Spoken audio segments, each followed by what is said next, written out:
Alhamdulillahi Rabbil Alamin.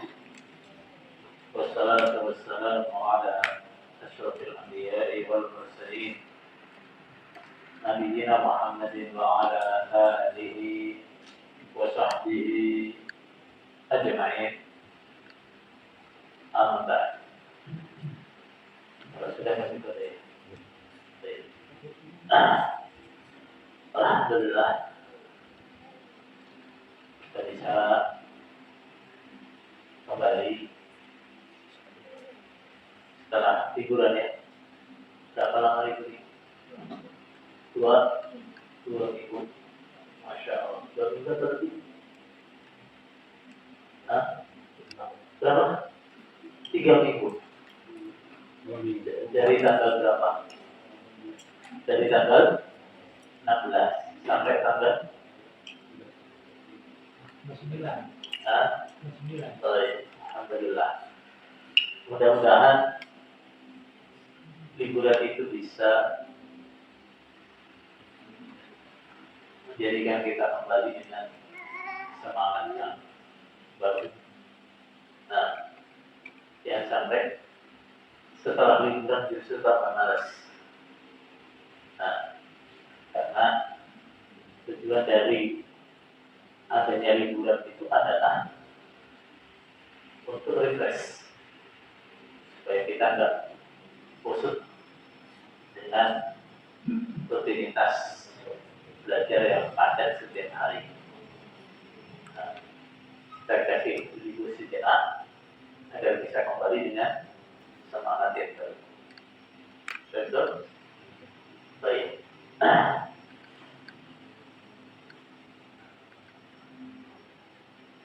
Kajian hari ini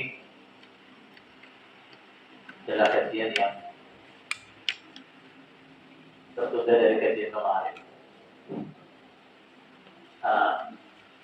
Kemarin itu ada insiden. Anak jam 10 itu pergi tidur. 10:30 anak terbangun. Anak pikir hari Ahad.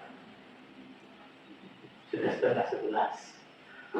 Anak langsung telepon Mas Harun. Maaf, saya lupa kalau waktunya kajian. Sudah 11:11. Untuk beliaunya enggak ikut lupa juga. Ini kan hari Ahad kan masih besok tapi tanya alhamdulillah.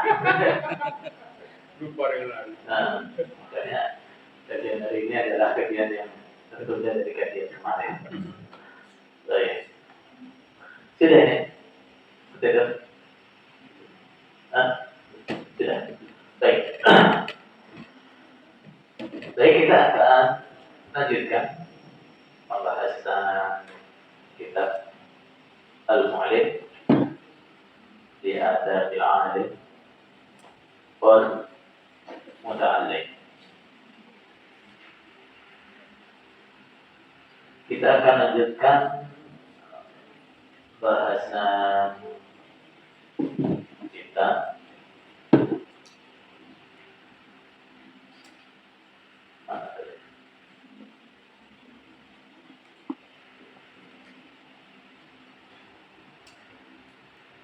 halaman 88. Itu tentang sebagian akhlak-akhlak yang baik, yang terpuji, yang hendaknya dimiliki baik oleh ahli ilmu maupun penuntut ilmu. Qala al-mu'allifu Badruddin Ibn Jama'ah Al-Kinani rahimahullahu ta'ala, wa min al-akhlaqil mardiyah, dan termasuk akhlak-akhlak yang disenangi dan akhlak-akhlak yang terpuji yang hendaknya dimiliki oleh ahli ilmu maupun penuntut ilmu, Yang pertama adalah dawamun taubah. Selalu bertaubat. Taubat itu apa? Taubat itu adalah ar-ruju' atau al-iqla', menyatakan kembali dari dosa atau meninggalkan dosa. Taubat itu kaitannya adalah dengan dosa. Nah, kita tahu bahwa manusia siapapun dia itu gak ada yang luput dari dosa. Yang masuk tetap jaga dari dosa. Yang tidak pernah berbuat dosa itu hanya para nabi. Nah, hanya para selain nabi, sesoleh apapun amal, sebaik apapun amal, dia akan berbuat dosa. Nah, entah itu dosa-dosa yang besar ataupun dosa-dosa yang kecil. Nah, orang-orang saleh, walaupun dia mungkin selamat dari dosa-dosa yang besar, kemungkinan dia mengerjakan dosa-dosa kecil itu banyak. Sebagaimana dikatakan oleh Rasulullah sallallahu alaihi wasallam, kullu bani Adam khata'.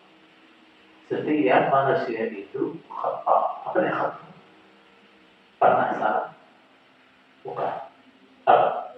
Banyak salah. Banyak berbuat dosa. Wa khairul khata'in at-tawwabun. Sebaik-baiknya orang yang banyak salahnya adalah orang yang banyak taubatnya.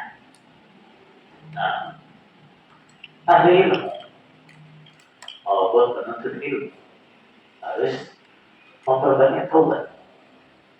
Setiap kali dia merasa berbuat salah, berbuat dosa, segera bertaubat.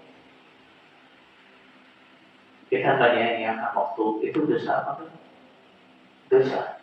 Begitu saja, segera taubat. Dan kita menyanyiakan tugas kita, dosa itu. Nah, dosa. Nah, kalau tugas-tugas yang dibebankan kepada kita itu adalah amanah. Nah, itu adalah dosa. Walaupun kita punya banyak alasan untuk membenarkan, tapi hakikatnya itu adalah dosa. Segera taubat. Kita memandang yang haram, dosa. Kita mendengar yang haram, dosa. Kita berbicara yang haram, dosa. Dan berapa banyak itu lewat dalam hari-hari kita. Nah, bahkan mungkin dari pagi subuh tadi kita bangun sampai sekarang itu sudah berkali-kali dari lisan kita terucap kalimat yang dosa. Telinga kita mendengarkan sesuatu yang dosa. Mata kita melihat sesuatu yang dosa. Tangan kita, hati kita bergerak untuk sesuatu yang dosa. Nah, ahli ilmu atau penuntut ilmu harus banyak taubatnya. Nah, harus banyak taubatnya. Taubat itu adalah perkara yang sangat mulia, yang sangat dicintai oleh Allah Subhanahu wa Ta'ala. Nah, taubat itu yang baik, yang nasuh, adalah taubat yang di dalamnya terpenuhi beberapa syaratnya taubat. Syarat-syaratnya taubat itu apa saja? Yang pertama, ikhlas. Yang pertama adalah ikhlas. Yaitu bertaubat memang karena Allah, betul. Tidak ada tujuan lain daripada berharap ridha Allah Subhanahu wa Ta'ala. Baik. Yang kedua adalah apa syaratnya taubat? Apa? An-nada. Nah, menyesal. Nah, penyesalan yang sungguh-sungguh. Nah, penyesalan yang sungguh-sungguh. Nah, an-nadamu taubat. Nah, an-nadam taubat. Penyesalan itu adalah taubat itu sendiri. Intinya taubat yaitu penyesalan itu. Kemudian selanjutnya adalah al-iqlal. Apa iqlal? Meninggalkan, berhenti dari dosa yang ditobati. Orang yang tobat dari kebiasaan buang-buang waktu, dia dikatakan tobat apabila dia sudah meninggalkan kebiasaan buang-buang waktu. Orang yang tobat karena menyanyikan amanah, berarti tobatnya gimana? Adalah dan mendatangkan amanahnya.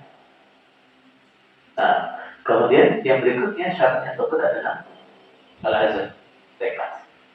Tekad untuk apa? Untuk tidak mengulangi.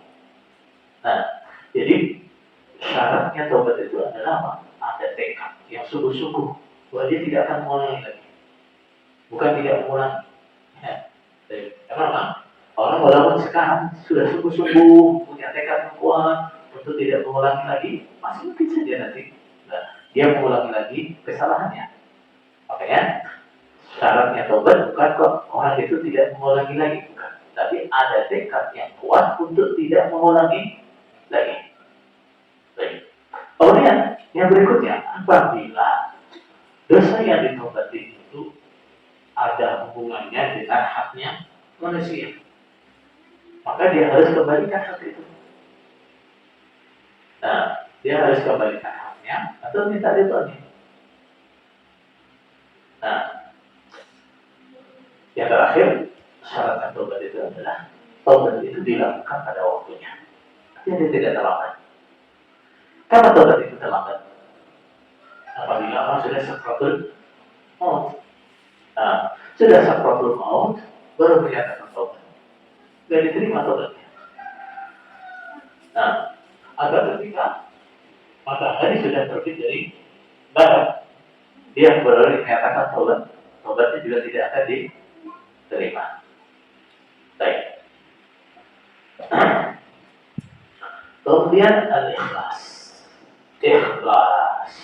Nah, ini adalah akhlak yang harus dimiliki oleh siapa? Terlebih-lebih ahli ilmu maupun penuntut ilmu. Kenapa saya sekalian? Yang pertama, karena ikhlas adalah separuh dari syarat diterimanya amal. Ya kan? Nah, syarat diterimanya amal apa? Ikhlas dan apa? Mutaba'ah. Ikhlas dan mutaba'ah. Nah, karena Allah ikhlas dan mutaba'ah mengikuti sunnah Rasulullah Shallallahu Alaihi Wasallam. Nah, ikhlas adalah separuh dari syarat diterimanya amal. Yang pertama. Yang kedua, ikhlas itu adalah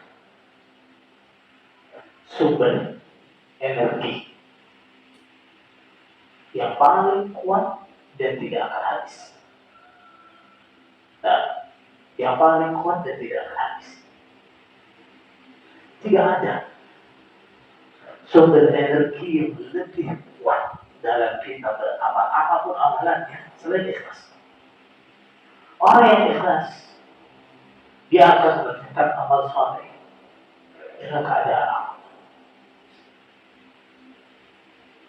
Ahli ilmu. Dengan keikhlasannya, dia akan mampu menyampaikan ilmu dalam kondisi apapun. Banyak dicaci maki, dia nggak putus asa. Kenapa? Tujuan dia bukan sanjungan manusia. Ya, tujuan dia adalah wajah Allah Subhanahu wa Ta'ala. Nah, dakwah gak ada yang respon.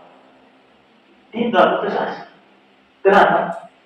Tujuan dia adalah Allah Subhanahu wa Ta'ala.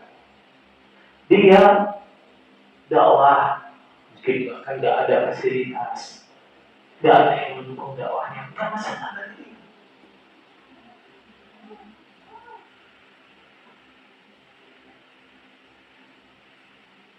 Sering